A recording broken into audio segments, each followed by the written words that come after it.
up, weirdos? I'm Felicia and I like scary movies, and I haven't figured out what I'm titling this video yet, but today I'm basically bringing you my top 10 favorite horror moments of the 2010s. Is that a good title? I'll write that down. Now, first of all, this video is going to be so full of spoilers, it's going to blow your mind. So down in the description, I'm gonna put a little timestamp and the movie I am talking about at each time. So if you want to skip over something, you certainly can, but you know, you do you. Okay, so these are not in any order. These are just the top 10 movie moments that really stood out in my mind when I think back on the 2010s, and I'm just like, oh my god, this one, oh my god, this one. Let's get into it. The first one is the Cabin in the Woods elevator sequence. Oh my god. So Cabin in the Woods came out in 2011. This is the Joss Whedon picture that is very much a love letter to horror fans in every way. And that freaking sequence where every time the elevator dings, new monsters run out and kill, destroy is brilliant. It brings me so much joy. I have watched it so many times.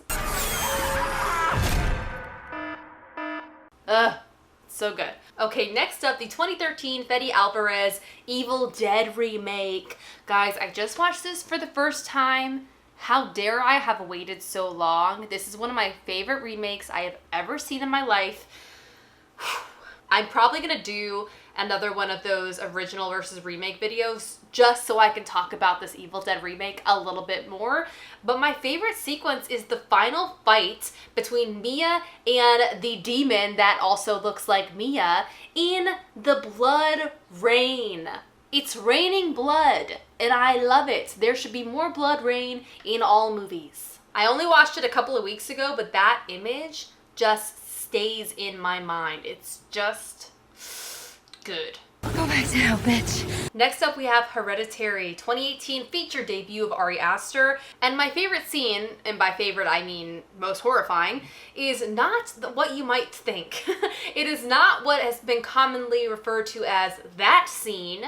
It is actually the scene right after. And this is when Peter sits silently in his car after experiencing the most traumatic experience of his life, which is his sister dying in the back seat and him blaming himself. Those moments of silence of him just sitting in that car and then getting out and going to bed is the darkest, saddest, most honest response I can imagine. It is just brutal, and I'll never forget it.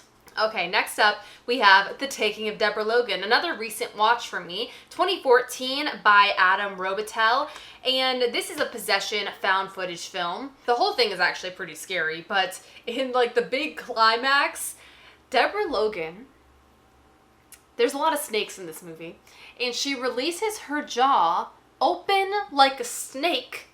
And it is the most truly horrifying thing I think I've ever seen. I literally screamed. I watched it on Twitch with some of you, and I literally was like, oh my god. Like, it was horrifying.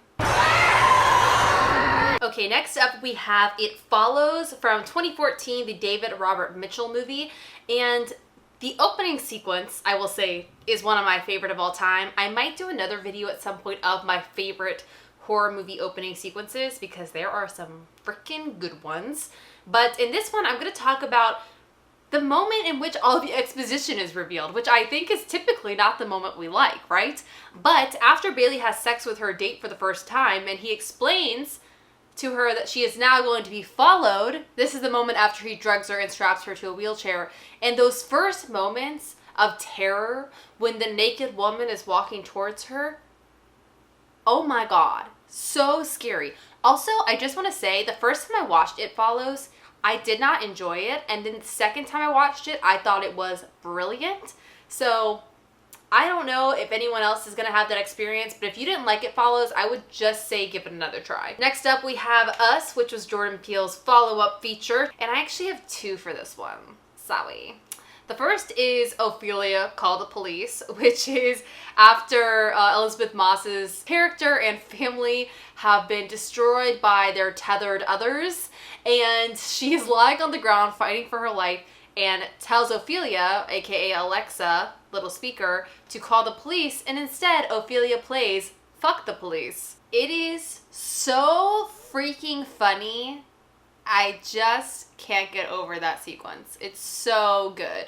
Sure, playing Fuck the Police by NWA.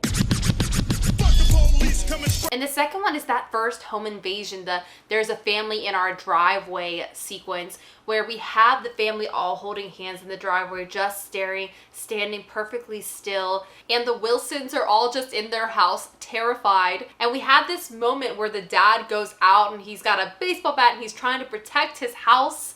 Now the cops are already on their way.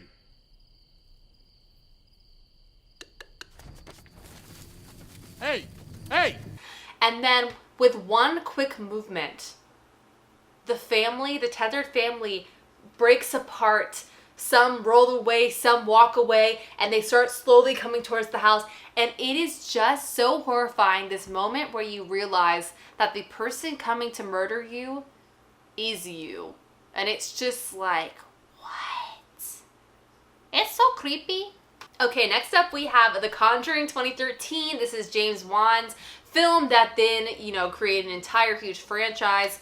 But this is the first one, and the most memorable moment for me, besides Joey King crying in her bed, because I think that is just the best horror movie acting ever. But it is the ghost on top of the cupboard sequence. So basically the witch Bathsheba is haunting the house, and in the little girl's room, they're looking at this cupboard, and we have this sequence of this girl looking back and forth, and when she looks back, they see Bathsheba in all her horrifying glory on top of the cupboard for the greatest jump scare of the movie. I screamed out loud when I saw this for the first time. Screamed. Okay, next up we have The Witch from 2015. This is Robert Eggers' feature debut. And this is after our leading lady is at the very end of the movie. She signs the devil's book and she joins a coven of witches out in the forest. And they all levitate together under the night sky. And there is something about that sequence to me of watching all these naked women float up around this fire that is so freeing and beautiful. I love that visual so much. All right, we only have a couple more. So next up we have Mandy, which is from 2018 by Panos Cosmatos. And my favorite moment of this, the whole movie is visually stunning. The sound design is stunning. It's so good. But the moment that will always stay with me is after Nicolas Cage loses his wife and he retreats to his bathroom in his underwear while he screams, cries, and chugs a bottle of vodka. That scene will just forever live in my brain. I just love everything about it. His acting, the imagery, it's just hilarious and tragic all at the same time.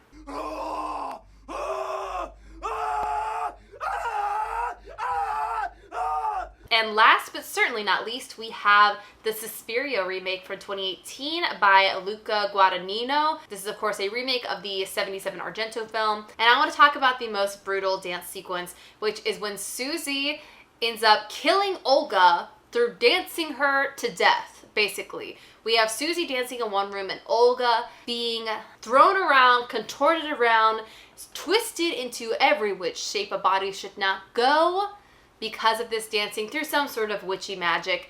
It is so beautiful and horrifying, and you have these two sides to the dancers that are just paralleling each other so beautifully, and it is so icky, and I love it. And that's it, people.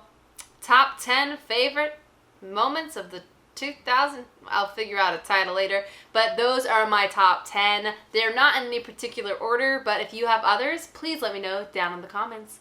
And that is it, people. I hope you have a nice scream, and please make sure to subscribe and give this video a thumbs up. Bye!